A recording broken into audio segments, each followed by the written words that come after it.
Welcome to yet another edition of Still Uncaptured with myself, Ndumiso Ngcobo, and I'm Kgomotso Matsunyane. And of course, you can always catch up with us on our socials, but of course, catch us on Spotify, which I imagine you are watching us on now. But of course, we do share the episodes on other platforms, and of course, my socials. You can find me on Twitter at Ndumiso Ngcobo, and of course, because I am an old geezer, on Facebook, Ndumiso Ngcobo. And yourself?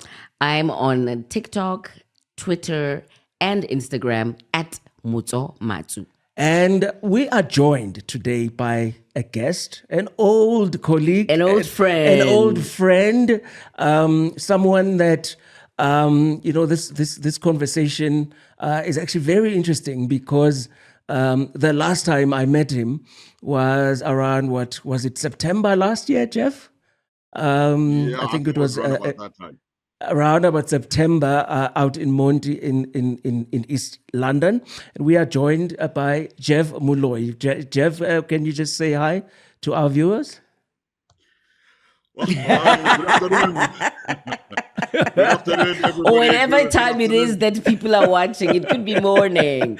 All right. Yeah. And the conversation. But what we all normally do on this particular show is we start out the show, Jeff. This is for you, more for your benefit, by stating what we are grateful for, because we figure people just don't do that enough. Yes. That we don't say what we are grateful for. What are you grateful for? And importantly, even we don't do it enough. And that's why we do this, because it's almost like a reminder of that we should be doing this, you know?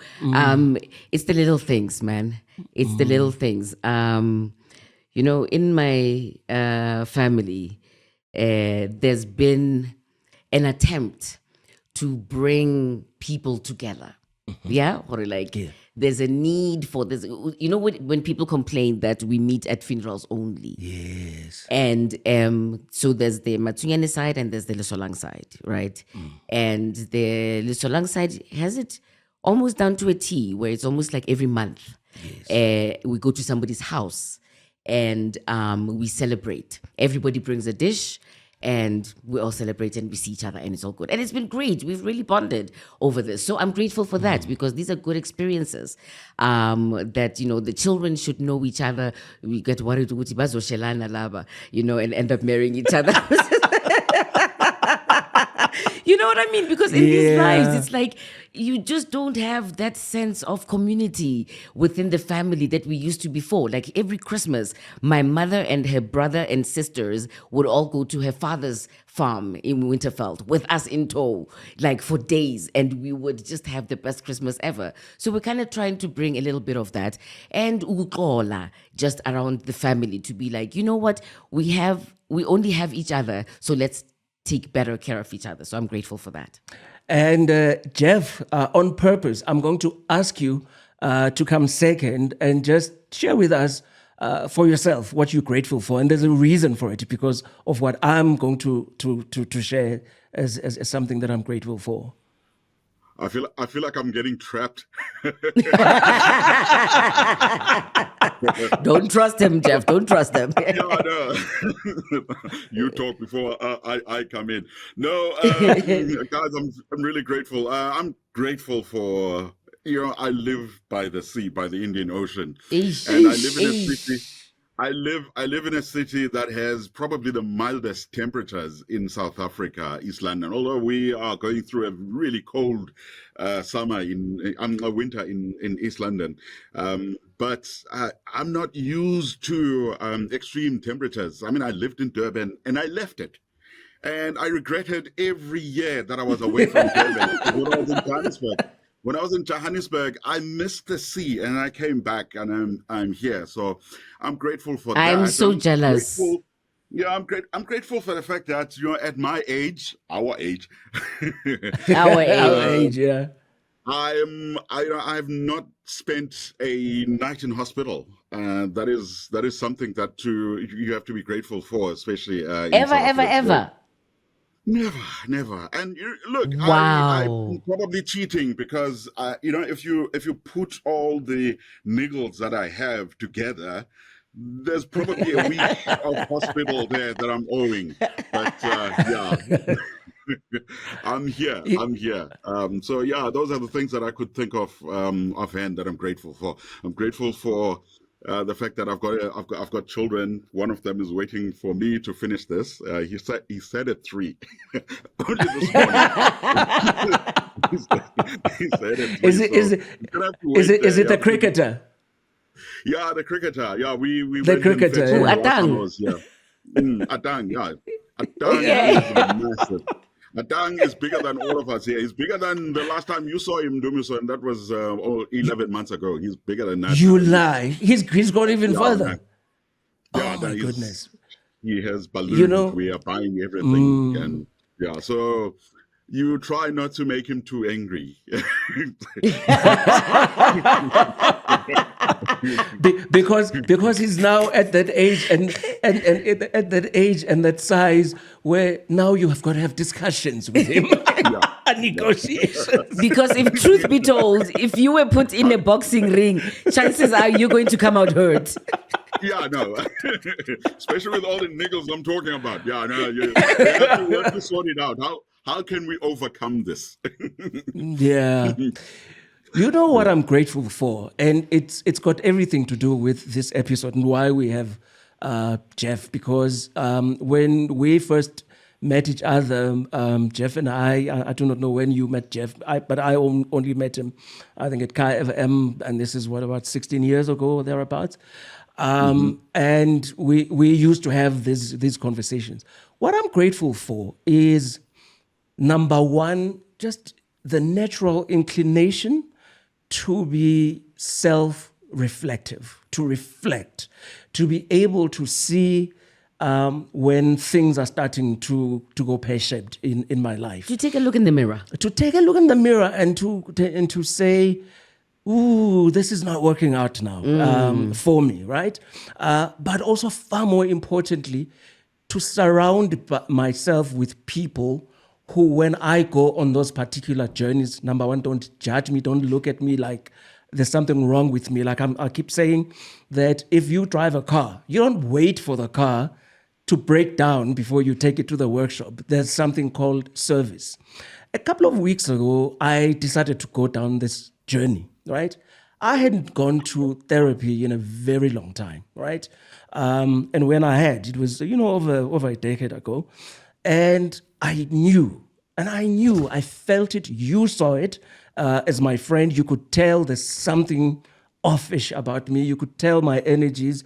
You could tell that there's something fundamentally wrong happening with me. And I knew that I was headed for some kind of crisis, right? And I decided to go on a journey of psychotherapy, of psychiatry. I decided to go on a journey of occupational therapy. And I went away for 2 weeks in a facility, my first time ever, Jeff, at the age of 53, of actually lying down in what is a hospital situation, because I thought to myself, I need this before there's a crisis. Before, you and I are sitting right now, we are recording this, and there are things happening on social media. People are melting. There are meltdowns and so on. And I was like, I don't want that to happen to me. Right. Through that journey, to cut a long story short, one of the decisions I decided is I have been drinking alcohol for 39 years of my 53 years. And I have enjoyed alcohol. It's one of my things. And we talked in a different episode about sometimes becoming almost synonymous with me. It's like when people see me, they just go, hey, amber nectar, amber colored nectar of the gods, my beer, my whiskey, and so on. For the first time ever, I decided, I think I am going to make a serious attempt at quitting alcohol. And that is the decision that I have made.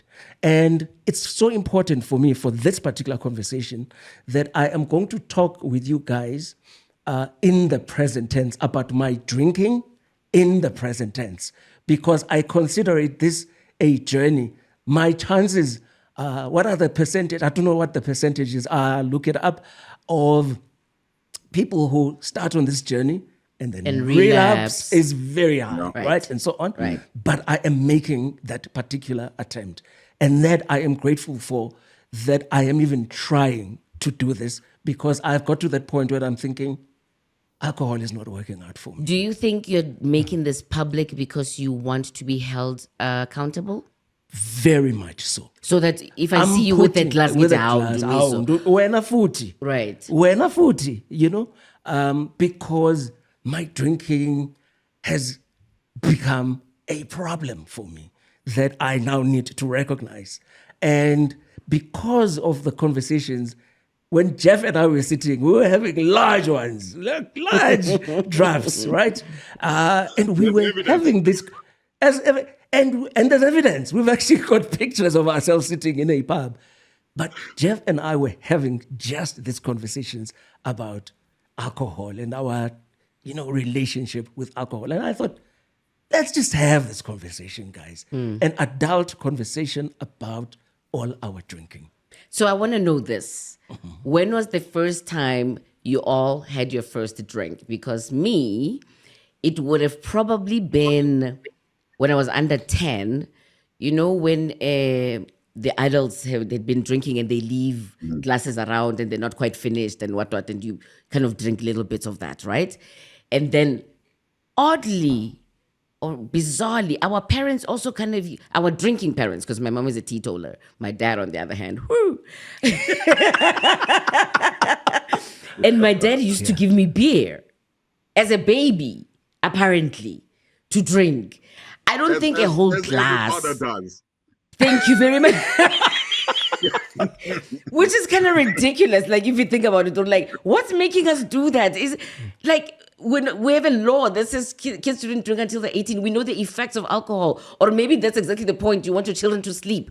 But that would have been earlier. And then the first conscious decision that I'm going to buy alcohol would have been around 8 years old. I was with my cousin Ntato, and Mam Stoki sent us to go buy some beers.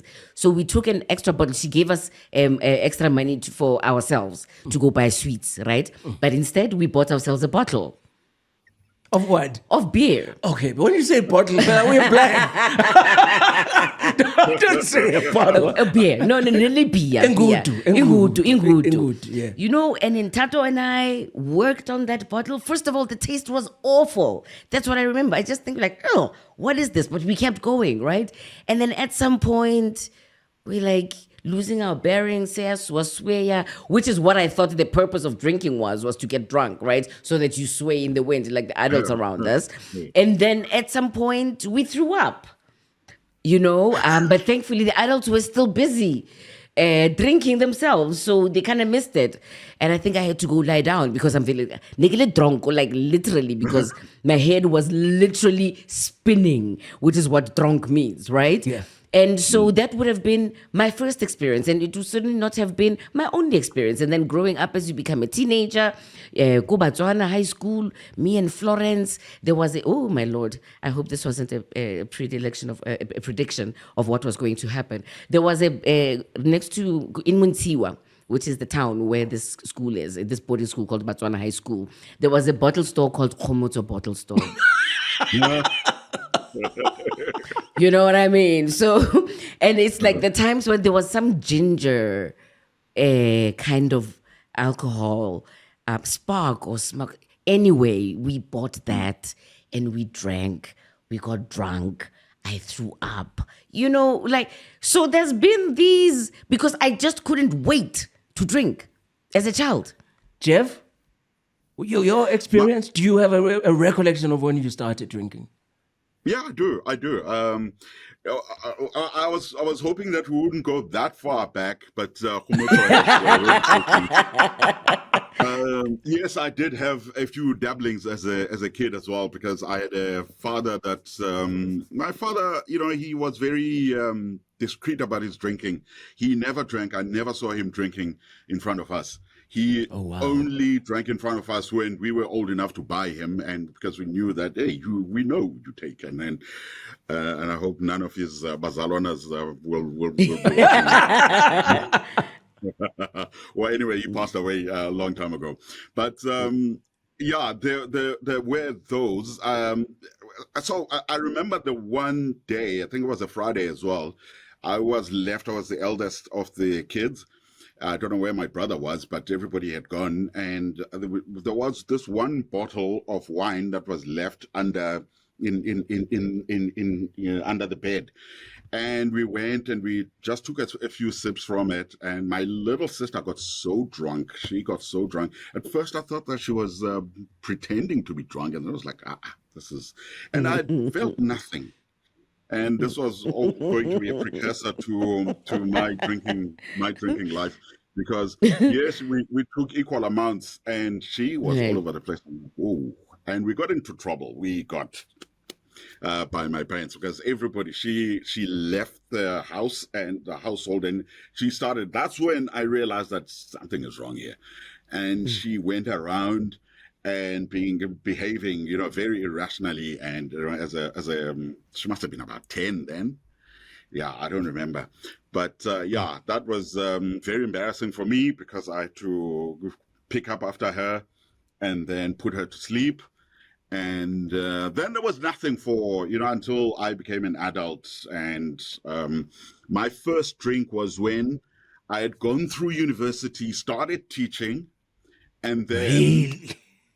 Yeah, I know. Everybody, when they hear this, is like, why did you even start if you waited that long? The year was 1995. 1995, I'm 23, as you guys know. Wow. Yeah. That's when I could say that I started developing a taste for alcohol, and then developing a taste as well for being tipsy. And I'd say that was when it happened. I remember my mother, of all her children, she thought that I was the least likely to start drinking. That was the first time I got 23 when I started. Wow. When by the time I was 23, oh my God, I was a veteran. I literally was a veteran. But in any case, with me, similar story with you. My father would have his teaching buddies over, and they would sit in the lounge. And of course, you know how it is that when people are drinking, when people are drinking, it's almost like they've soiled themselves. They don't want to stand up, So they'll send the kids over to go and buy, alcohol, but also you had to come and take away the trays, because things would they'd be sitting. Remember, people used to just smoke in the house as well, and you take, and then there's always what is called istege, just that little bit, and we, taste. And like, ooh, I don't like beer. Ooh, I don't like Smirnoff. Ooh, and back in the day, and this is a very important conversation to have about alcohol. All the alcohol, when you and I, all of us were growing up, was bitter. All of it, like the wine was bitter, the beer was bitter, the cane spirit was bitter, because the experience of the younger people that we see now. I mean, the first time they drink alcohol is usually cider, something that tastes good. But in any case, the first time I bought alcohol for myself, I was also boarding in school out in Fred, 14 years old. That's when we started. And I remember buying myself like a Castle Lager and drinking it and so on. Then tried everything. Remember Esprit? Yep. Drinking, yes. We thought that was so cool. Peach and apricot. Yes. Peach and apricot. So this is now 1986, and this is 39 years ago. And of course, the drinking went on. And by the time I get to university now, we are putting money together to go buy a bottle of VO Martel, 4 of us, because we didn't really have money. And you are just mixing it with anything, lemon twist and whatever. So that has been my drinking journey. But more importantly is my father drank, and we knew he drank, and he drank in front of us, and so on. But when he realized that my brother Mazwi was 15 at the time, I'm 14, he realized that something is up here, because he used to drink Amstel at the time. And Amstel was the new beer, the fancy, And we were drinking, I think Mazwi was drinking Black Label, Izamalek, and I was drinking, I think, Castle Lager, whatever. And you could see the bottles. Look, no, man, these are brown. I'm drinking the green stuff. So one Friday we're sitting, I think we were watching, I don't know, Zeatuma or something on television. And he just comes with 2 6-packs. The one with Carling Black Label, one with Castle Lights. a Castle Lager. And he says, I'm not sure who drinks what. And he sits us down and he says, he says to us, there is no point in all of this because I can see you've already started experimenting with alcohol. I'm going to tell you this. Do as I say, not as I do. If I were you, I wouldn't start drinking. But if you are going to drink, sit in this house. Drink in this house. Don't go out to ship-ins because you're going to get stabbed. And I think that it did save our lives. Right. Yeah. So that is my journey and where I started. So thanks for that. But the other thing that I forgot to say is that thank you for sharing, that you went to try and seek help. Yes. That's a big one for you.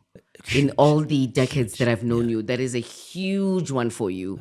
And that you're holding yourself accountable to the public. Because that's a thing. Just now I see you with the beer. Also, you don't want people, Ndumiso clap umuntu. You know what I mean? You're just like, oh, shut the fuck up.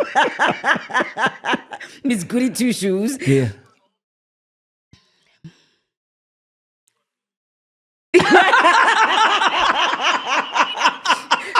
And some of us might even say things like, oh, thank God. Because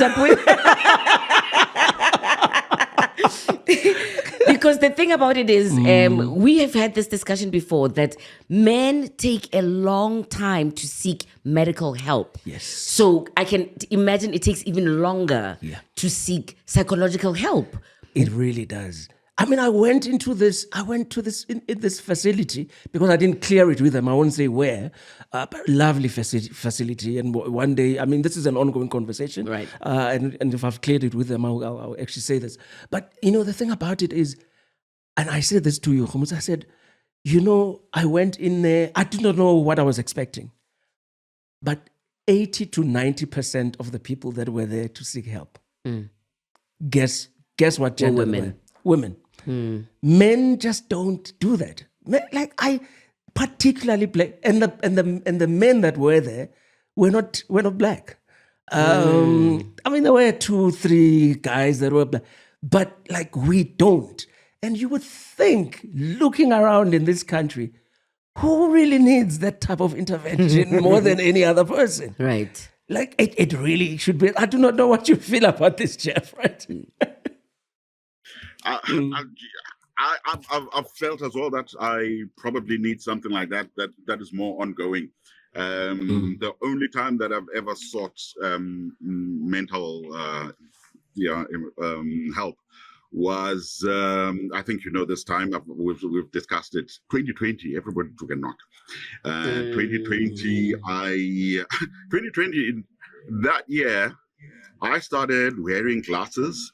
I went to the dentist for the first time. Yeah. I think I saw 4 specialists in 2020 alone. And one of them was a psychologist. Because I felt that,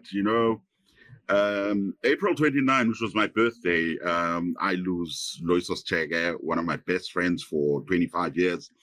And then while we are talking about Loisos Chege, I lose another one, Stelo, one of my best friends as well for more than 20 years throughout adulthood. And I remember my younger brother asking me, hey, you know what? I'm worried about you and whatever, And I'm thinking, this happened. None of them were by COVID. None of them, we're talking about 2020. None of them were by COVID.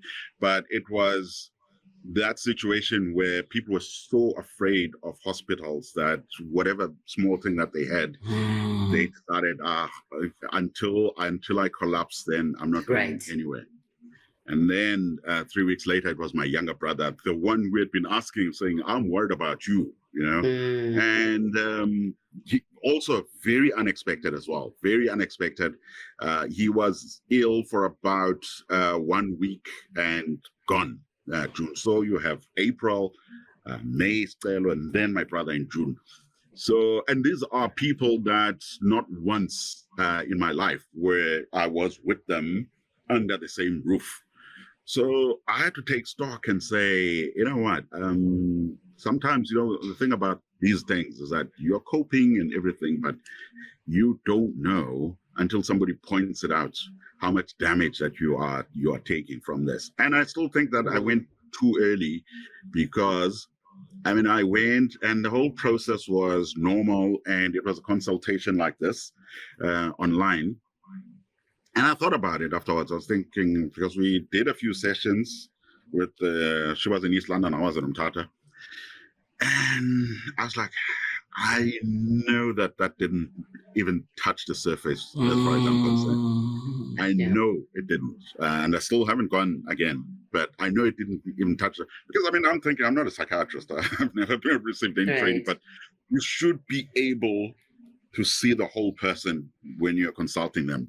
You should be able to see what body parts are moving when he's talking about what. You know, and you can't do that here by consultation. So it's one of those things that I think that I'm gonna spare time, and hopefully it won't be too late.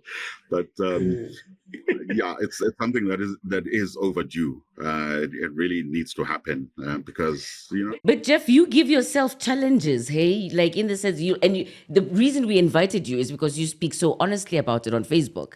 When you go on your breaks from hiatus, you very much announce for the next 6 months, I am not touching alcohol. This is how it's gonna go. How's that working for you? No, I don't. I don't give myself challenges, actually. I always say, and the first one was after 2010. We were still working together then. You guys were in the morning. I was on Kaya FM afternoon. And I kind of laid out a challenge for Ndumiso, and Ndumiso quickly got off the wagon. I think we were going along for about 2 weeks, and then he fell off. And hey, give me credit. It was 3 months, eh? It was 3 months. For 3 weeks to 1 week, 3 months. I don't know. Anyway, I did 3 months for me. In fact, I did 100 days. I think I did 100 days. Yeah, so that was the first one. And then every second year thereafter. The one thing I don't do, Kgomotso, because this is difficult, I don't give myself a challenge. When people, once you write about it on Facebook, people say, oh, 1 month, why don't you do 2 months? Why don't you do 3 months? I always think, do I want that? Because now it's going to feel like I'm crawling. I'm like, okay, let me just finish every day, and extend it. I set myself very small targets. For me to do 3 months then was because a previous time, which had been medically induced, I was on antibiotics for tonsillitis, so I had to stop drinking, and I think I did about 3 weeks. And I celebrated after that. It was like, whoa. And then I was like, okay, after this one, because I decided to go on it, I said, okay, let me stretch it. Let me do more than 3 weeks. So I did 3 months. And then the next one I think I kept doing 3 months for a couple of times.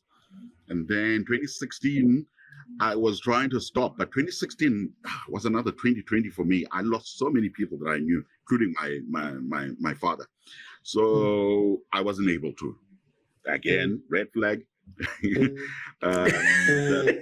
lose so many people, and to cope, you need so much booze. Yeah. This one, I don't even know if you guys know, I'm on a hiatus as we speak. No, I didn't realize that. Yeah, no.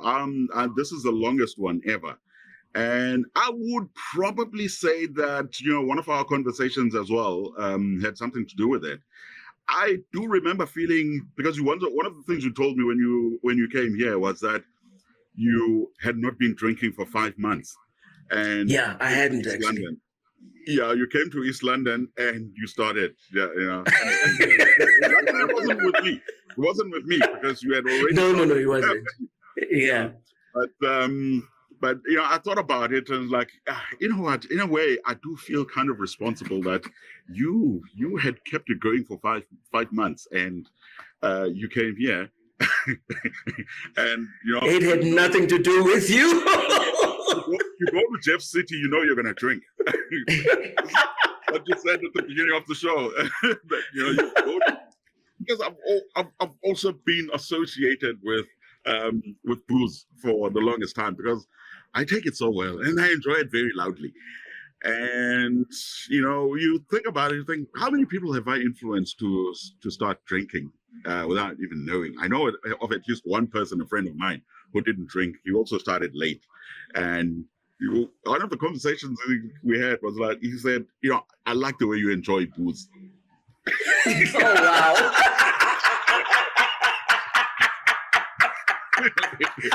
Wow. So yeah, that's kind of like a backhanded slap if I ever heard one. That's not even a compliment at all. This is going to be my legacy. Right. So yeah, I stopped drinking on the 3rd of January. Now, so wow, 2025. Yeah, the 3rd of January. It's seven months now. I think. Yeah, I'm heading for August will be my 7th month, I think. Yeah. So that's the longest I've done, and I've gone through the whole winter without booze. All those cold fronts, all that long. When you see the cloud, because we don't get snow here in East London, you see the cloud is flat, and you're thinking it's snowing somewhere in the mountains. And this calls for a J&B. I remember Easter. I was like, okay, I've kept it going. It's been real. I'm turning in now. It is so cold. I can see I'm doing nothing for the whole weekend, and I'm going in. And I was held up by traffic going this way, because I can see the bottle store I was going to drive into, and. While I'm waiting for the traffic, I'm like, man, just drink water. And I drank water, and I'm still going now. This was in April, and I'm still sober. Amazing. And if I see you with a glass, I promise I won't judge. But I wanted to say this. I have not made any promises like this guy. I have not made any promises. I hear you. Well, and that's exactly what I want to come to, because I'm wondering, Ndumiso, is part of the difficulty having to admit that you can't bear the thought of never having another sip of liquor again. The problem is when you do, here's my thing with alcohol, and the reason I have proved to myself plenty of times. Like I was saying, last year in total, if you take the 12 months, 7 to 8 months, it was 7 and a bit months, I just wasn't drinking at all. And so after, for instance, I went to East London, and I promise you, it had nothing to do with Jeff that I was drinking. I made the decision. I got to the B&B, and I was sitting there, and I remember thinking to myself, I really feel like a beer. And I remember I walked up to the tops, and I got myself long toms of beer, and I got myself a bottle of wine, and I started drinking. But I did have plans to see Jeff, I think the following day.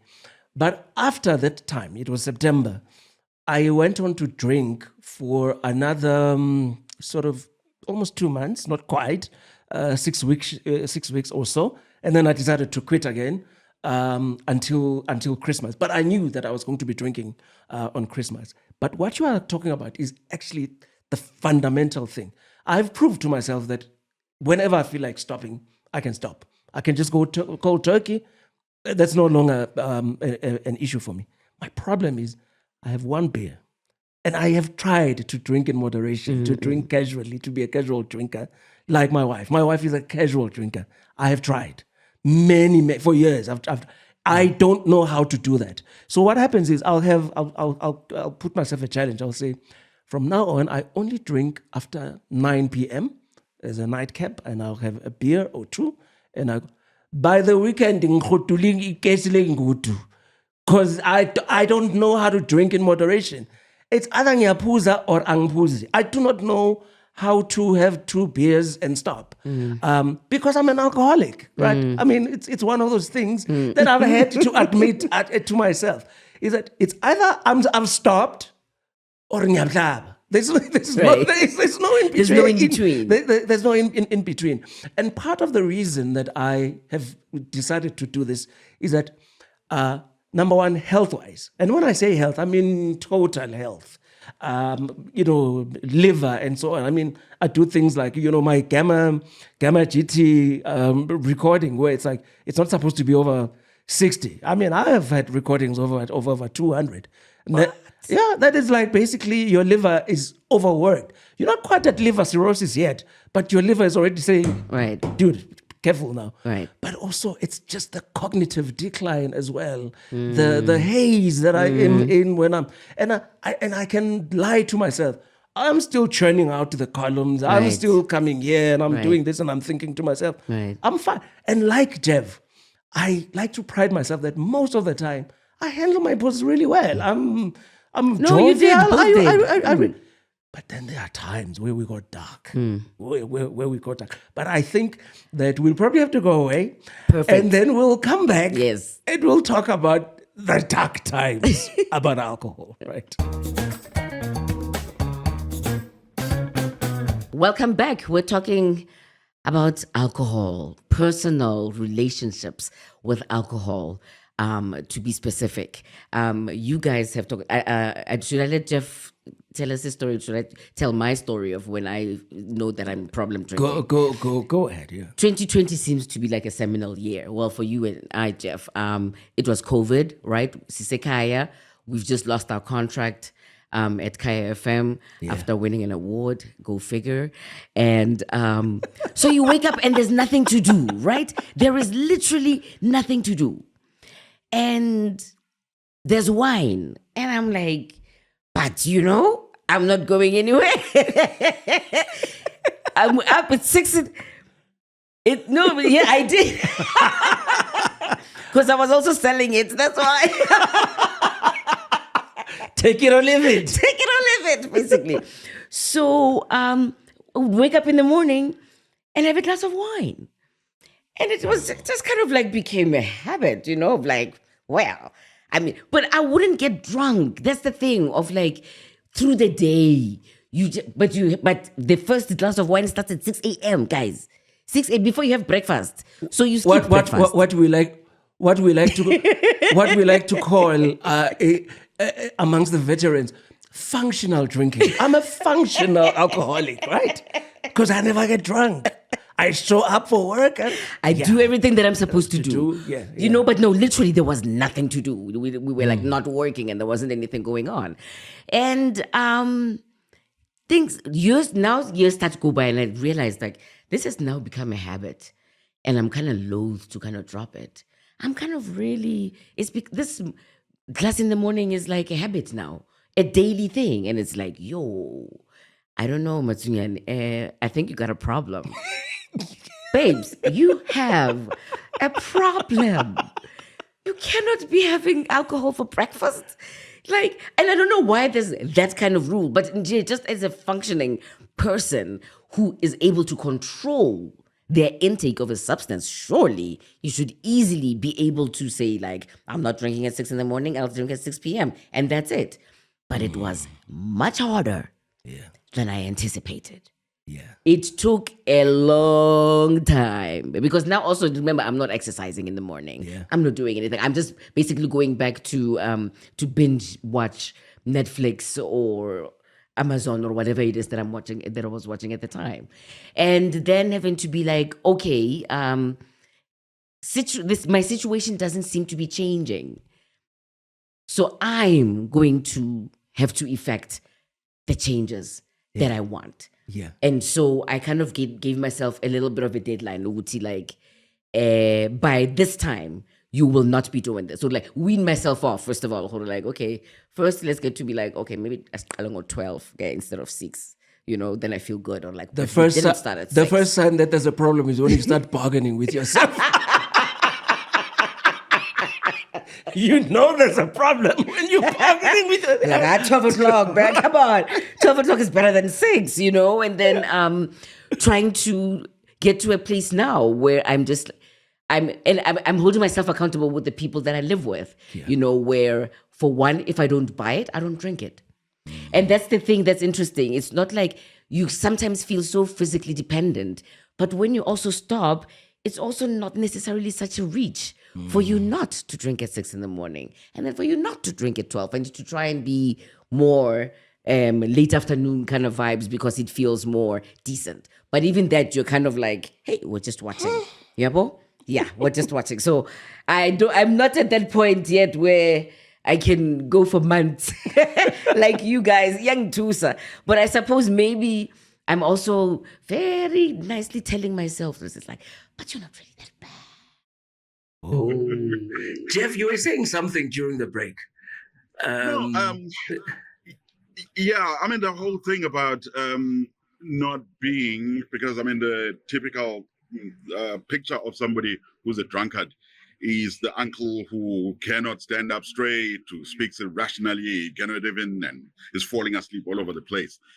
Yeah. We are not that person. We are not that person. And this means that the amount of alcohol that we take and it does nothing to us is actually so much more than that guy, because that guy will drink his whatever, maybe one nip or half, and it's gone.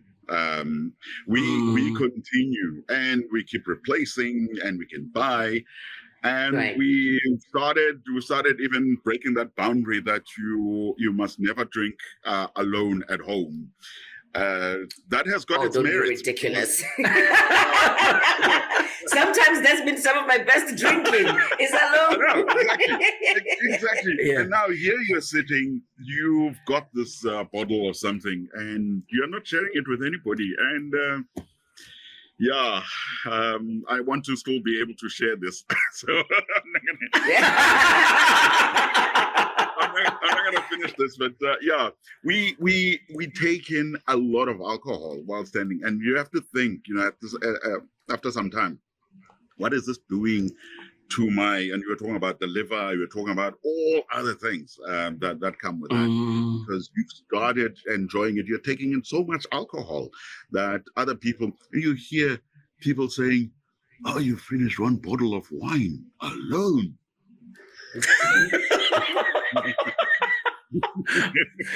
It's like that's but you had wanted to say something else, Jeff, about because we were wanting to talk about some of your worst memories of alcohol. I'll go first. Let me go first. Or lack of memory, which is the worst. That's worse than having a memory. No. Yeah. The worst thing is actually not having any memory at all. And people recounting to you, you said this to Bani, you said to get Ndumiso, you kicked Jeff. Do you understand? Like, you might as well be humping somebody's leg, quite frankly. And what I go first because I just want to get it out there. Like a couple of times, I've woken up and wondered who was behind me.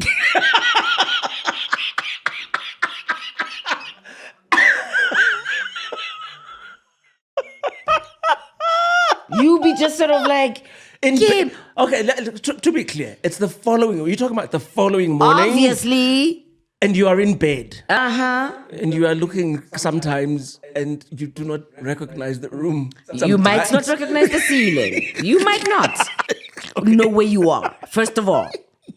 Second of all, you hear somebody breathing behind you, or you can feel some body heat. You're going to be like, okay, so I scored last night.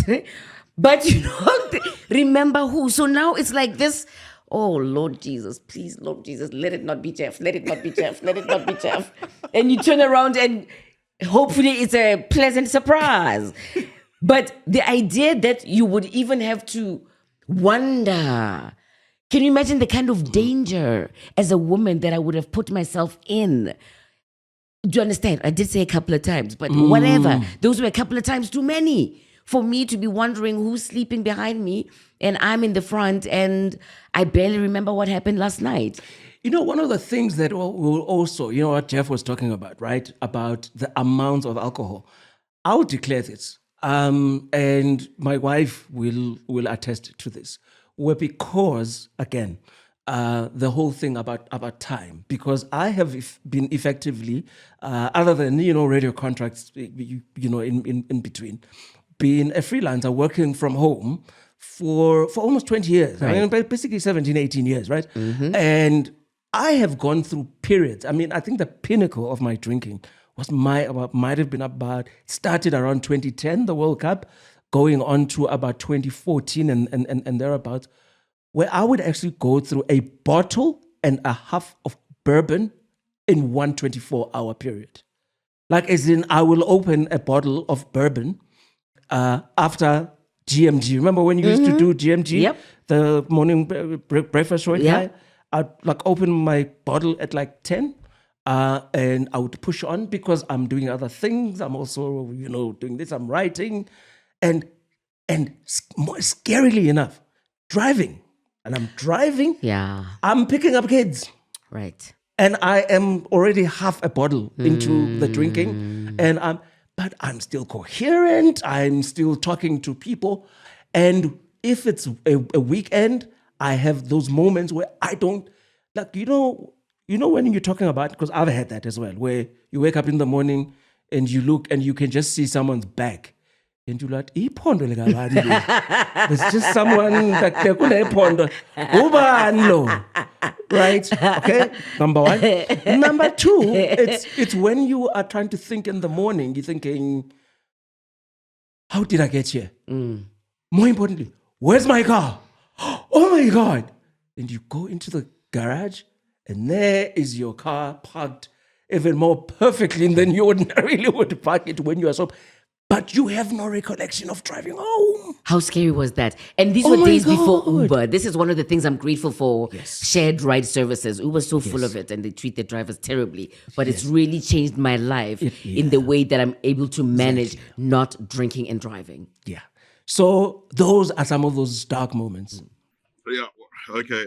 When it comes to declarations, actually, I've got this amusing one from my Durban days. Just that the first guy, the last guy to see me and see me again after this 50-minute period, he has since passed away. Passed away a long time ago.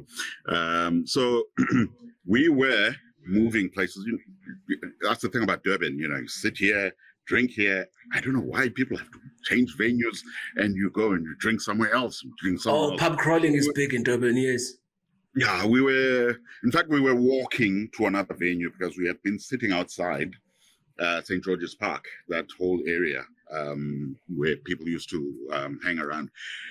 And we were moving into because guys wanted to play pool and everything into this tavern. This was around 2001, 2002. And I'm standing there and thinking, I don't want to go there. And I'm feeling sleepy because I was doing radio in the mornings. So that means my day started at 4 o'clock every morning.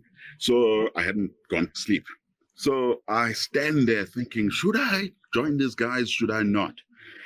And Omavusi, this guy, comes to me. And next thing I'm hearing is tapping my shoulder. I'm standing outside my car, St. George's Park, and I'd gone to sleep standing. Wow. Like fast asleep. Fast asleep. I don't know how many people saw me. This is like 10 p.m. Durban, Friday night. You can just imagine that street, St. George's, that whole area, St. George's. St. Andrews, St. Yeah. I don't know. St. George's Street, yeah. Ulele. And they're like, yeah, I'm coming. They're like, where have you been this whole time? And like, I've been standing here. And I realized that I don't remember anything and when he told me that they'd been in there for about 50 minutes, and I checked the time, so it's almost 11 o'clock. I was like, have I been standing here for 50 minutes outside of my car, sleeping on the road. The key to my car is in my hand, not even in the pocket. So yeah, there've been a few of those.